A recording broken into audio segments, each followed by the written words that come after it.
नमस्कार, BS network में आपका स्वागत है। मैं हूं बलबीर सिंह सरिता राजपूत। गांधी जी की एक गलती ने आज देश को इस मुकाम पर लाकर खड़ा कर दिया है। गांधी जी की एक गलती से आज पूरा भारत, पूरा देश 70-75 साल से भुगत रहा है। 1947 में इन्होंने कहा कि हम मुस्लिम हैं, हम पाक हैं, ये हिंदू हैं, ये नापाक हैं, इनकी पूजा पद्धति अलग है और हमारी पूजा पद्धति अलग है, तो हमको अलग देश चाहिए। तो इस आधार पर 1947 में भारत का विभाजन हो गया और भारत से एक हिस्सा कट करके पाकिस्तान बन गया। जब धर्म के आधार पर जब देश बन गया तो इनको यहां रखने की जरूरत क्या थी? सरदार पटेल ने कहा था कि नूह और मेवात के मुसलमानों को भी पाकिस्तान भेज देना चाहिए, मगर गांधी जी ने ये बात नहीं मानी। गांधी जी ने कहने लगे नहीं, मेवात और नूह के मुसलमान तो यहीं रहेंगे, भारत के अंदर रहेंगे। आज ये उसी का नतीजा है। कल सावन का सोमवार था, नूह के अंदर जलाभिषेक होना था शिव मंदिर के अंदर। वहां पर हमारे देश में हमारे भगवान के मंदिर में जलाभिषेक करने के लिए 2000 पुलिस फोर्स लगाई, 30 पुलिस की कंपनियां तैनात की गई। ये हाल है हमारे देश में हमारा, जबकि देश में मुस्लिम हिंदू बहुसंख्यक हैं। तब ये हाल है। अगर जिस दिन हिंदू अल्पसंख्यक हो जाएगा तो क्या हाल होगा, ये बताने की जरूरत नहीं है, ये सब जानते हैं। जब तक इस देश के अंदर एक नेशन एक कानून नहीं बनेगा,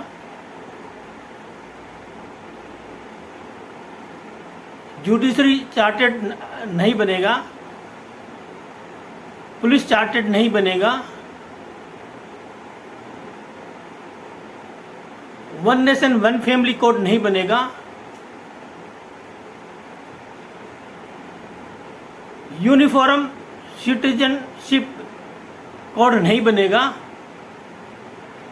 जब तक ये सब चीज़ें ऐसी चलती रहेंगी और जब तक ये सख्त कानून नहीं बनेगा, जब तक ना धर्मांतर रुकेगा, ना घुसपैठ रुकेगा, ना भ्रष्टाचार रुकेगा, न ये आतंक रुकेगा।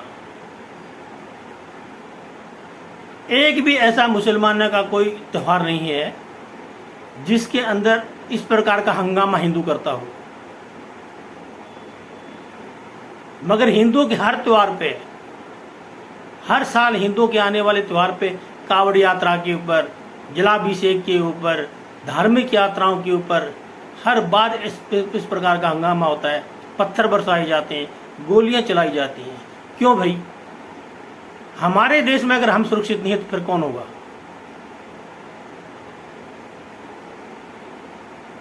जब तक 4 लाख मठ मंदिरों को के ऊपर से जो 35 जो कानून बना रखे हैं, जिनके तहत गवर्नमेंट के अंडर में 4 लाख मठ मंदिर हैं, जब तक इन पूरे 35 कानूनों को नहीं हटाएंगे, जब तक इस देश में ये समस्या हल नहीं होगी।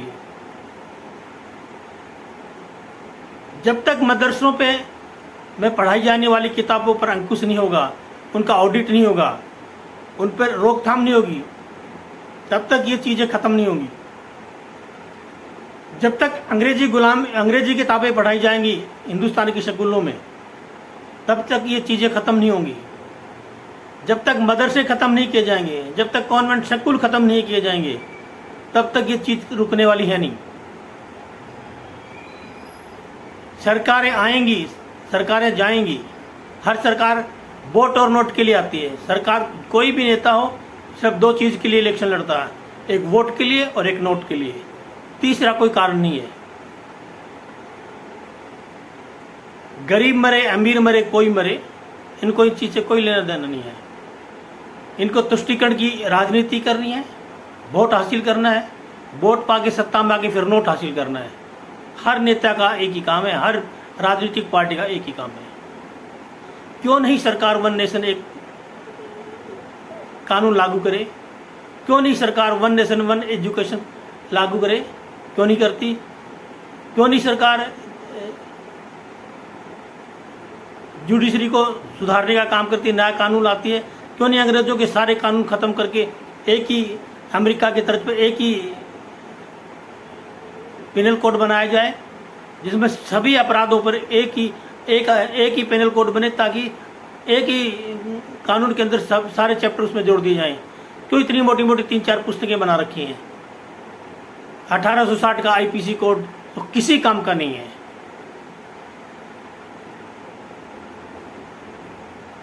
(1872) का एविडेंस कोड किसी काम का नहीं है।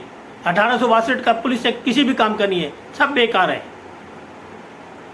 अभी 1500 कानूनों को रद्द किया गया, प्रक्रिया जारी है, धीरे धीरे भगवान की दास ये खत्म हो जाएंगे, मगर इससे भी काम नहीं चलने वाला।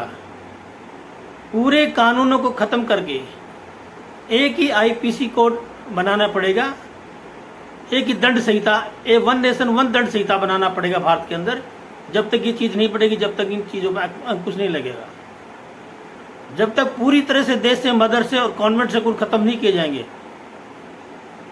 जब तक ये जालसाजी खत्म नहीं होने वाली है, जब तक सख्ती से कानून नहीं बनेगा धर्मांतरण के खिलाफ, जब तक सख्ती से कानून नहीं बनेगा घुसपैठ के खिलाफ, ना घुसपैठ रुकने वाली है, ना धर्मांतरण रुकने वाला है। जब तक एफसीआई को खत्म नहीं किया जाएगा, क्योंकि एफसीआई के थ्रू उनके पास में काला धन आता है, जो इस प्रकार के जिहाद फैलाते हैं हिंदुस्तान के अंदर। ना एफसीआई होगा, ना बाहर से पैसा आएगा, ना इनको ये सब जिहाद फैलाने का मौका मिलेगा। क्यों नहीं सरकार करती इसको खत्म? और जब तक सरकार इस पर कदम नहीं उठाएगी, तब तक ऐसे ही यहां मारकाट हिंदुस्तान में चलती रहेगी। जरा सा एक कोई भी प्रोग्राम हिंदुओं का हो, तबाही मच जाती है चारों तरफ, ये बेचारे हो जाते हैं, अल्पसंख्यक हो जाते हैं।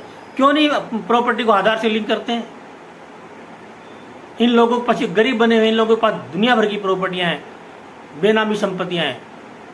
अगर संपत्ति को आधार से लिंक कर दिया जाएगा तो अपने आप बेनामी संपत्तियां निकल कर बाहर आ जाएंगी, सब पता चल जाएगा कौन गरीब और कौन अमीर है। दुनिया भर के नेताओं के पास बेनामी संपत्ति है, दुनिया भर का काला धन है। जब संपत्ति को आधार से लिंक कर दिया जाएगा तो जिसके भी नाम इन लोगों ने कर रखी है, किसी नेता ने नौकर के नाम कर रखी है, किसी ने माली के नाम कर रखी है, किसी ने चपड़ासी के नाम कर रखी है, किसी ने किसके नाम कर रखी है, किसी ने ड्राइवर के। जिस दिन प्रॉपर्टी को आधार से लिंक कर दिया जाएगा, सारा घोटाला खत्म हो जाएगा। जिस दिन एफसीआई को खत्म कर दिया जाएगा, बाहर से आने वाली फंडिंग वहीं खत्म हो जाएगी, और जब फंडिंग खत्म हो जाएगी तो सारी सिस्टम खत्म हो जाएंगे।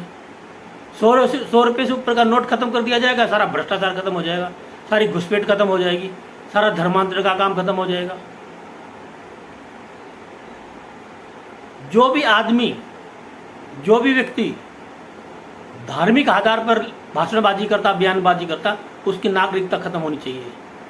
जो भी आदमी गलत किताबें छापता है, उसकी नागरिकता खत्म होनी चाहिए। जिन मदरसे और स्कूलों के अंदर गुलामी की किताबें पढ़ाई जाती हैं, देश को तोड़ने की शिक्षा दी जाती है, उन सब का नागरिकता खत्म होनी चाहिए। जब 1-2 आदमी की नागरिकता खत्म होगी, अपने आप सीख मिल जाएगी इनको। और जब तक ये सख्ती से कानून नहीं लागू किए जाएंगे, तब तक सख्ती से कोई कदम नहीं उठाया जाएगा। ये 47 से पहले से चलता आ रहा, आज भी चल और आगे भी चलता रहेगा। ये लच्छेदार भाषण देने से देश का कल्याण नहीं होने वाला है। ये अच्छे अच्छे मुहावरेदार भाषण देने से देश का कल्याण नहीं होने वाला है। संसद और पार्लियामेंट में बैठ करके कविताएं सुनाने या डायलॉगबाजी करने से देश का कल्याण नहीं होने वाला है। देश का कल्याण होगा सख्त कानून से। ये धर्मांतरण चाइना में क्यों नहीं हो रहा है? सिंगापुर में क्यों नहीं हो रहा है? ये जमीन, अवैध जमीन पर अवैध कब्जा, ये अमेरिका में क्यों नहीं हो रहा है? ये भारत में क्यों हो रहा है? ये ड्रग्स का कारोबार अमेरिका में क्यों नहीं हो रहा है? सिंगापुर में क्यों नहीं हो रहा है? ये भारत में क्यों हो रहा है? क्योंकि भारत का कानून घटिया है। और जब तक भारत में कानूनों को पूरी तरह से, पुराने कानूनों को खत्म करके नया कानून नहीं बनाया जाएगा, जब तक ना तो ड्रग्स का धंधा रुकेगा, न अवैध निर्माण रुकेगा, न अवैध कब्जे रुकेंगे, न धर्मांतरण रुकेगा, न घुसपैठ रुकेगा, न काला बाजारी रुकेगी। इनमें से कुछ भी रुकने वाला नहीं है।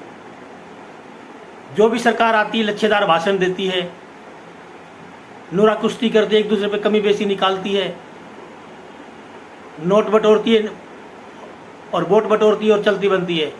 अगली बार फिर कोई दूसरा ट्रेंड लेके आ जाते हैं वोट पाने के लिए, फिर कोई ट्रेंड चला के फिर वोट पा लेते हैं और फिर सत्ता में आ जाते हैं, फिर नोट बटोरते हैं, फिर चल देते हैं। जनता को बेवकूफ़ बनाने के अलावा इन सरकारों के पास, इस राजनीतिक पार्टियों के पास, इन नेताओं के पास कुछ भी नहीं है। ये सिर्फ और सिर्फ जनता को बेवकूफ़ बनाते हैं वोट के लिए, नोट पाने के लिए, नोट कमाने के लिए, दुनिया भर की प्रॉपर्टी बनाने के लिए, दुनिया भर के फार्म हाउस खरीदने के लिए, हवाई जहाज खरीदने के लिए, बंगले खरीदने के लिए, सब इसी में लगे हुए हैं। सारी पार्टियां इसी में लगी हुई है। किसी को देश की फिक्र नहीं है। आज एक सरकार आई थी कि हिंदूवादी सरकारें कुछ करेगी, लेकिन वो सरकार भी वही तुष्टिकरण की राजनीति कर रही है। क्या फर्क पड़ा उस सरकार के आने से? क्या बदला है देश के अंदर? मेरी नज़र में कुछ नहीं बदला है। जैसे बाकी पार्टियां अपनी रोटियां सेक रही हैं, वैसे ये भी सेक रही है। किस पर यकीन करेगा ये हिंदुस्तान? किस पर यकीन करेगा? क्या क्या देश के अंदर हो रखा, पूरे देश को खत्म कर रखा है। इसी देश की खाते और बाहर के देश की जाके गुण गाते हैं। खाते हैं भारत का, बजाते हैं बाहर की। ऐसे लोगों पर सख्त कार्रवाई होनी चाहिए। ऐसे लोगों की नागरिकता खत्म कर देनी चाहिए। जब ऐसे लोगों की नागरिकता खत्म होगी, ऐसे लोगों को सख्त दंड मिलेगा, सख्त सजा मिलेगी, अपने आप सुधर जाएंगे। हमारे देश में इसरो है, DRDO है, सबसे अच्छे वैज्ञानिक हैं, साइंटिस्ट हैं। चांद पर पहुंच गया हमारा देश, मिसाइलें बना ली, अग्नि मिसाइलें बना ली, पता नहीं क्या क्या बना लिया। लेकिन ये सब चीज़ें देश की समस्या को ख़त्म नहीं कर सकती है। देश की समस्या को ख़त्म करेगा कानून। बंगाल जला पिछले दिनों, क्या कर लिया बोफोर्स गनों ने या मिसाइल गनों ने? कुछ नहीं किया। कश्मीर जला, कश्मीर से पलायन हुआ, बंगाल से पलायन हुआ, पता नहीं कहाँ से देश से हिंदू पलायन कर रहे हैं, कहाँ पर मार काट की जा रही है। लेकिन कुछ हुआ? किसी को सजा मिली? किसी की नागरिकता खत्म हुई? क्योंकि जब तक सख्त कानून नहीं बनेगा, जब तक सजा नहीं मिलेगी सख्ती से, जब तक किसी की नागरिकता खत्म नहीं होगी, तब तक इस देश में कुछ भी बदलने वाला नहीं है। लच्छेदार भाषण देते रहो, आगे बढ़ते रहो, इससे देश का कल्याण नहीं होने वाला है। देश जहां था वहीं आज भी है, कोई फर्क नहीं पड़ रहा है। एक कदम, एक इंच भी देश आगे नहीं बढ़ रहा है। क्योंकि जब तक देश में सख्त कानून नहीं बनेगा, एक एजुकेशन, एक नेशन, एक एजुकेशन लागू नहीं होगी, जब तक पुलिस कोड लागू नहीं होगा, जुडिशरी कोड लागू नहीं होगा, जब तक यूनिफॉर्म सिविल कोड लागू नहीं होगा, जब तक यूनिफॉर्म सिटीजनशिप एक्ट लागू नहीं होगा, जब तक कुछ भी बदलने वाला नहीं, कुछ भी सुधरने वाला नहीं है। यूं ही जनता बेवकूफ़ बनती रहेगी और ये लोग वोट बटोरते रहेंगे और नोट बटोरते रहेंगे। लेकिन अभी जनता जागरूक हो गई है, जनता जानने लग गई, समझने लग गई है। तो इसलिए जितना जल्दी हो सके, वन नेशन वन कानून, one nation one education, one nation one citizenship code, one nation one police code, one nation one judiciary code. और जब तक ये 35 जो कानून मठ मंदिरों को कब्जे में लेने के लिए सरकार ने बना रखे हैं, जब तक ये ख़त्म नहीं होंगे, ये समस्या हल नहीं हो सकती है। और मेरी ये अपील है सरकार से, इन पुराने कानूनों को जितना जल्दी हो सके उतना ख़त्म करके नए कानूनों का गठन किया जाए, नए कानून बनाया जाए, नया इंडियन पीनल कोड बनाया जाए, ताकि देश में सुधार आ सके। आज के अंक में बस इतना ही। कल फिर मिलेंगे किसी और मुद्दे पे। जब तक मेरा वीडियो शेयर करिए, लाइक करिए, सब्सक्राइब करना ना भूलिए। जय हिंद, जय भारत।